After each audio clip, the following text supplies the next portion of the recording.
Jeg har været kunde siden 2003 og fået lavet blandt andet 6 implantater, en guldkrone.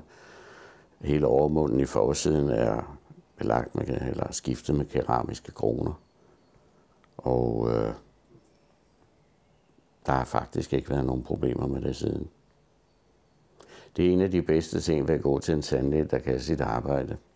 Det er, at det virker fra dag et.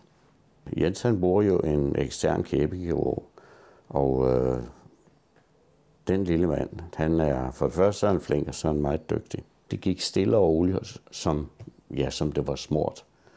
Og der var ingen ubehag ved det. Det var der virkelig ikke. Nej, hos tandlægen, det er faktisk ligesom man sidder, man måske ikke i en biograf eller sidder ned og venter på at komme ind, men der er rart og venligt, og der er lyst. Man får en pæn behandling, og der er ikke noget med, at man skal stå og vente. Når man kommer ind, så er der straks en, der henvender sig til en og spørger, hvad man skal. De mennesker, som man ser deroppe, de sidder ikke trykket i stolen, så det er ikke sådan, som man normalt så i gamle dage. Folk, de sad ved tandlægens venteværelser nærmest rystede. Det er der ikke mere tilbage af. Det er et rart og et venligt sted. Så har han også købt en kaffemaskine.